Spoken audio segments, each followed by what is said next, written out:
YouTube, LootTube, everyone's watching LootTube, yeah, LootTube, YouTube, everyone's watching YouTube.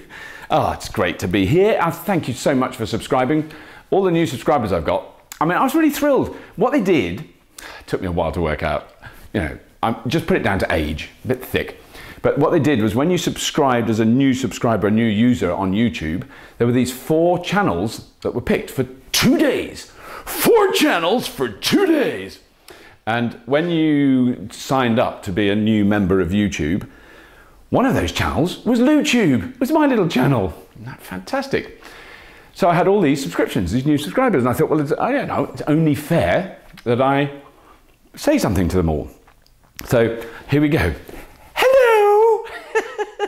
Hello, it's very nice to meet you.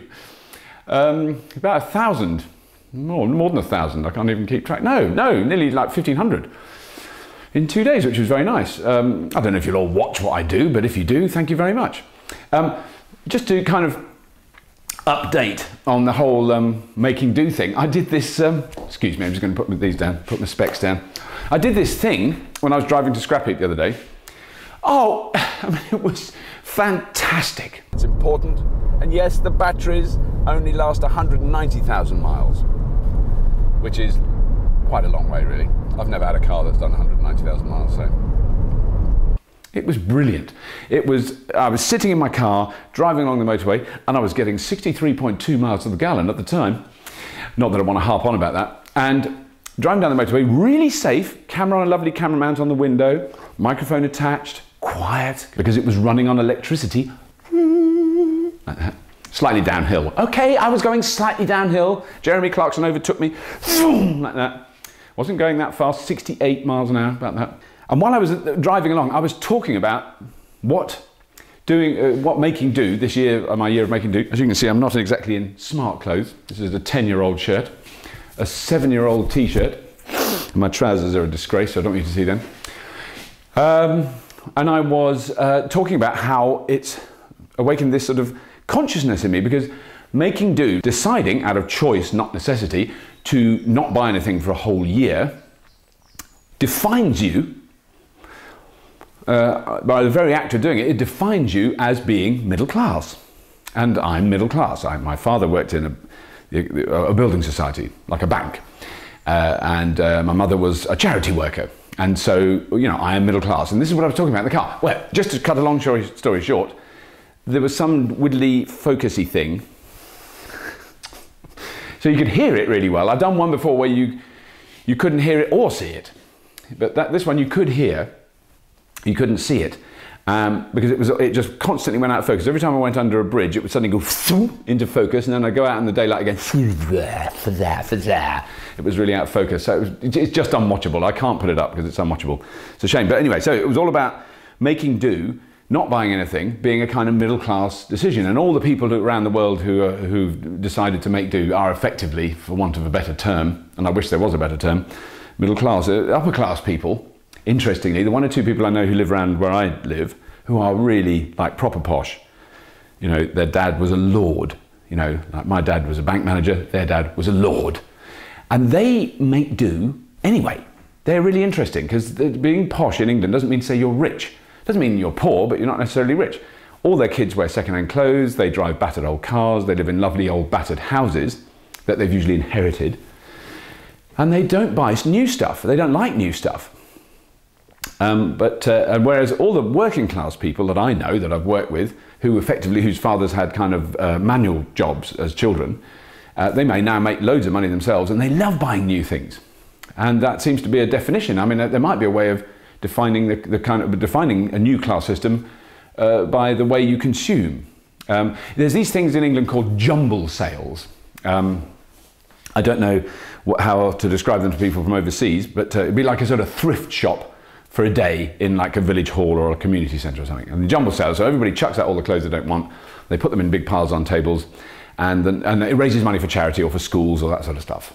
And whenever you go to a jumble sale, there's this sort of, the people who really love them are the posh people.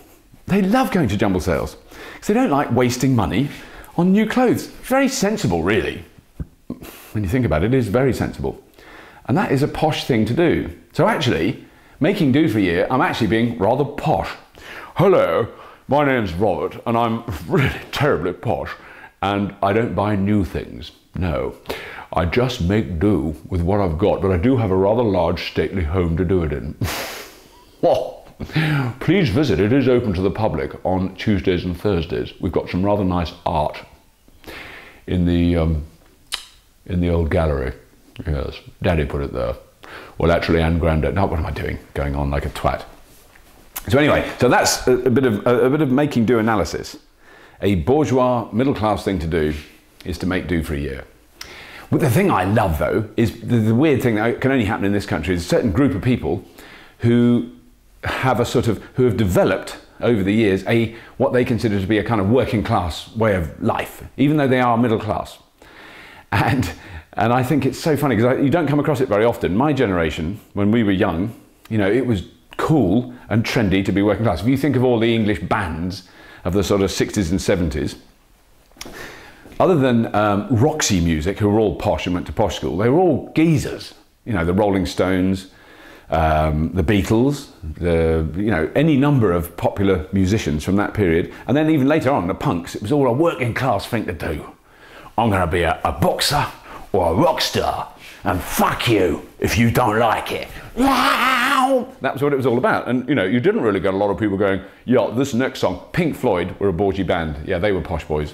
There were one or two exceptions, but the majority of rock stars were working class, and that was the whole ethos. You know, it was just the pits to be bourgeois, to be middle class. And a bourgeois was a term of abuse. God, Robert, you're so bourgeois. It did happen to me once or twice. You know, because I'd washed my jeans. That showed I was a bourgeois scumbag. But the thing is, I didn't know that because I was a bit young and innocent. The thing is, all those people who accused me of that were as bourgeois as they come. And now, since the 1980s and Margaret Thatcher, the bourgeoisie, the middle class, is basically expanded enormously. That's what most people are now. You know, most people in this country own their own houses, you know, drive big cars. There's been a huge decrease in what you could classify as working class people and a huge increase in the middle class. The upper classes, frankly, stayed pretty much the same because they're pretty exclusive. You can't really become upper class in this country. You're either born upper class or you're not. And if you're not, I mean, you can talk to me and I'll be very nice to you and you can come around my house when it's open to the public on Tuesdays and Thursdays, but you can't be one of me. Which is really good fun. To be frank, I don't really want to be posh.